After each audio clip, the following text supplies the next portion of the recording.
News नशा, आदत हर खबर की।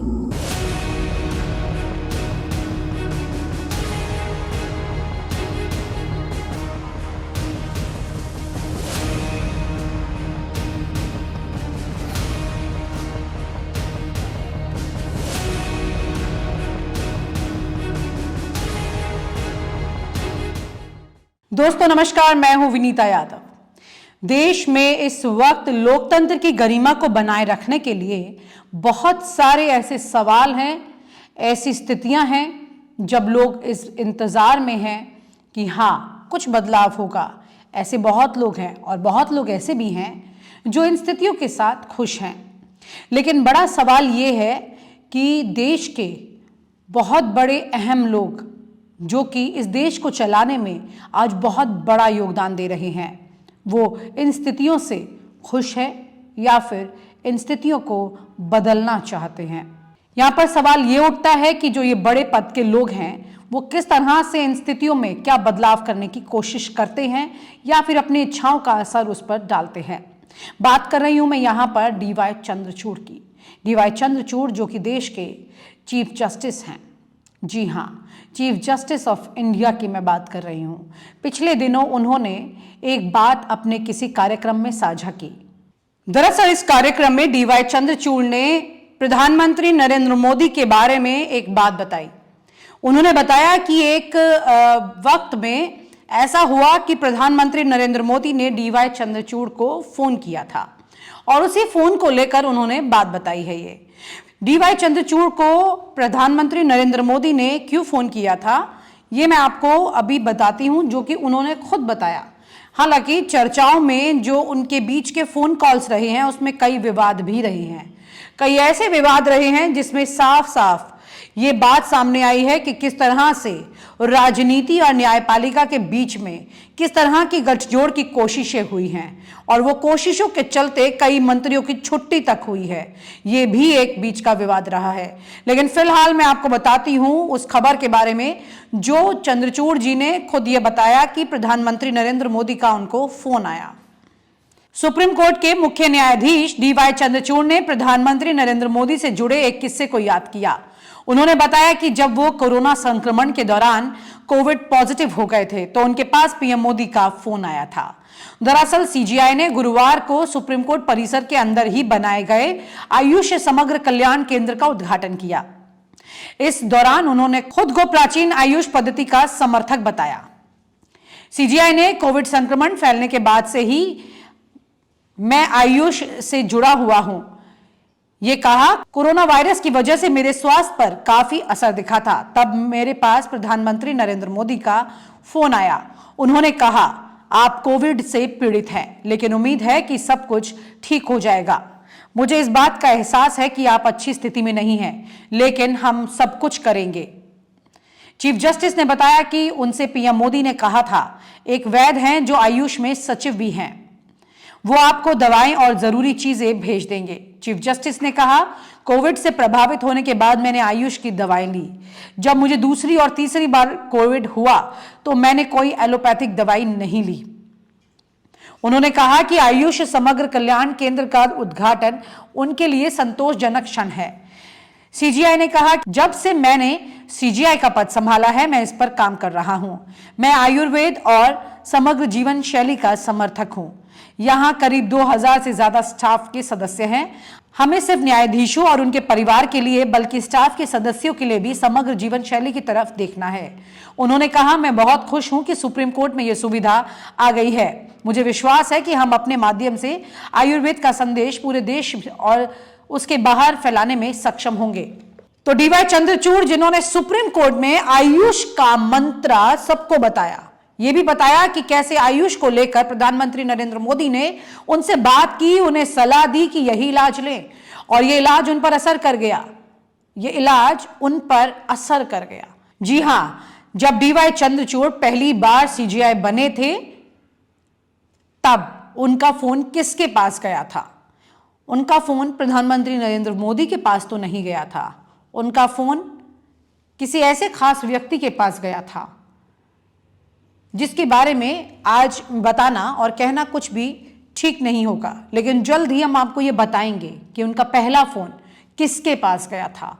लेकिन बड़ी बात यह है कि यहां पर अब डीवाई चंद्रचूड़ जो हैं वो जिस तरह से सरकार के कामकाज को लेकर के भी उसकी तारीफ करते हुए दिखाई देते हैं, कई कार्यक्रमों में उद्घाटन करते हुए दिखाई देते हैं और कई जगहों पर अपने अनुभव बांटते हुए दिखाई देते हैं, जिसमें कहीं ना कहीं से प्रधानमंत्री नरेंद्र मोदी की तारीफ भी दिखाई देती है।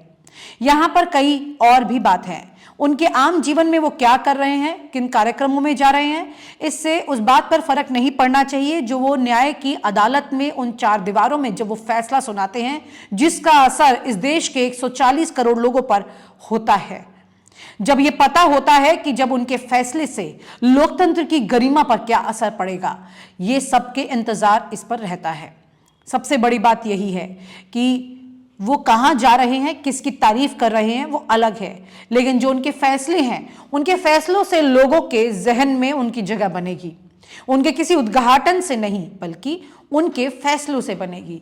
जाहिर सी बात है कि अब जल्द ही ईवीएम की भी चर्चा सुप्रीम कोर्ट में होगी। दिग्विजय सिंह जी भी इस कार्यक्रम में आए हुए हैं, मान्यवर। ये देखिए,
और उस वक्त डीवाई चंद्रचूड़ ईवीएम को लेकर आयुष के जैसे प्रधानमंत्री नरेंद्र मोदी की तारीफ जो वो कर चुके हैं, उससे कहीं दूर बिल्कुल निष्पक्षता के आधार पर जब अपना फैसला सुनाएंगे या उस पर चर्चा करेंगे या फिर उस चर्चा को आगे बढ़ाएंगे और वक्त पर उस पर जो जानकारी सामने आएगी और उस पर जो फैसला होगा, उसका असर इस बार के देश के सबसे बड़े त्योहार लोकतंत्र के दौरान, चुनाव के दौरान दिखाई देगा। कुल मिलाकर डीवाई चंद्रचूड़ के कदम कभी सरकार के करीब दिखाई देते हैं, उनके कार्यक्रमों में दिखाई देते हैं, तो कभी दूसरी तरफ उनके फैसलों के असर दिखाई देते हैं, जो कि जनता में ये उम्मीद पैदा करते हैं कि हाँ, लोकतंत्र की गरिमा बचाने के लिए अभी न्यायपालिका है।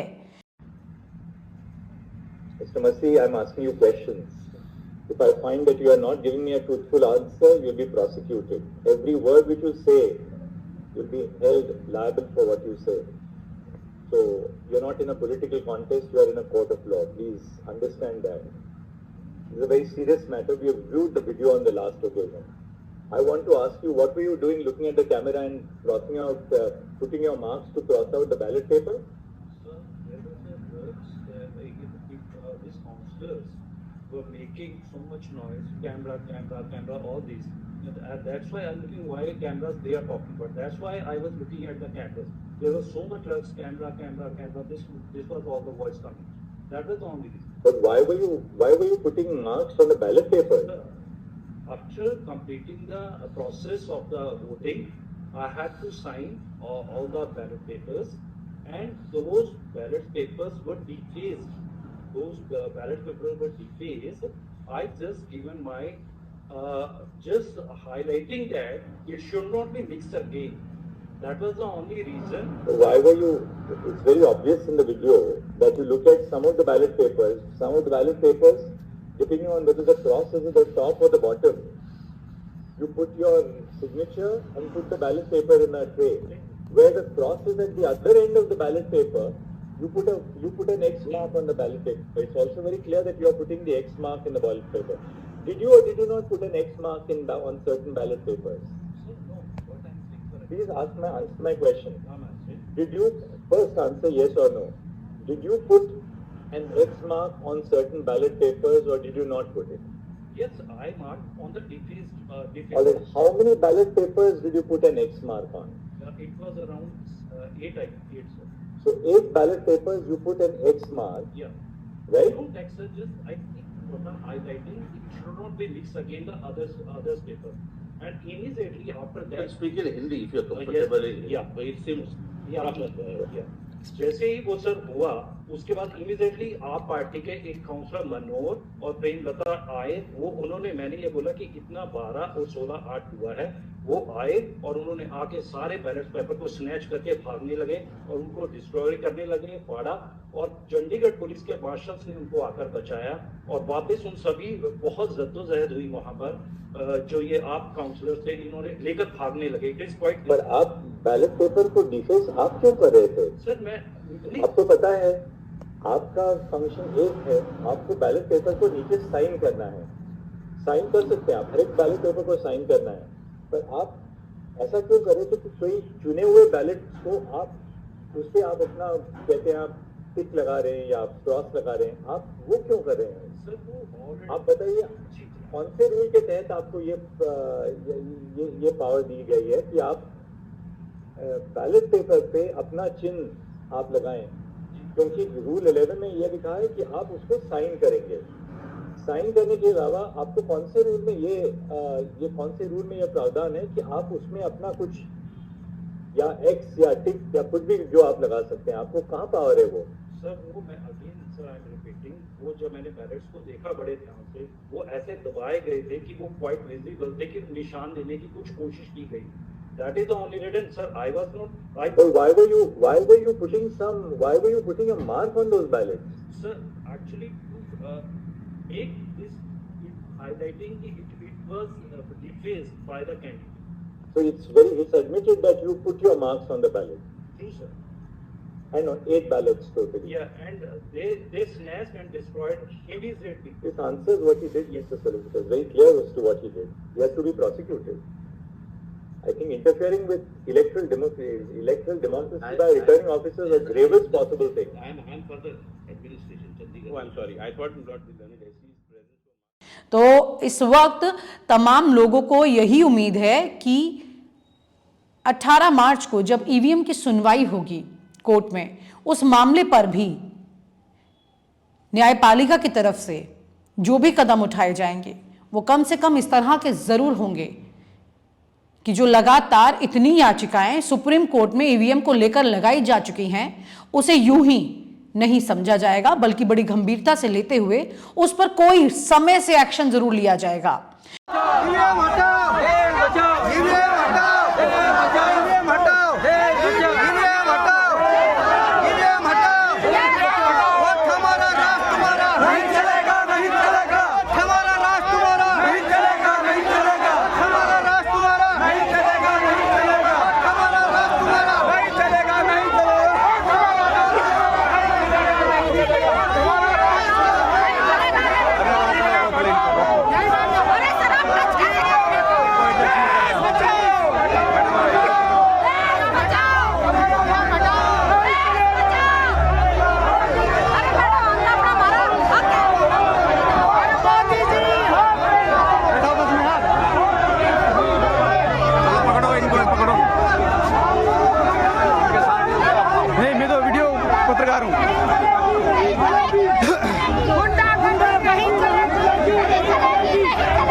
जरा सी देरी होने पर इसका कोई असर नहीं होगा।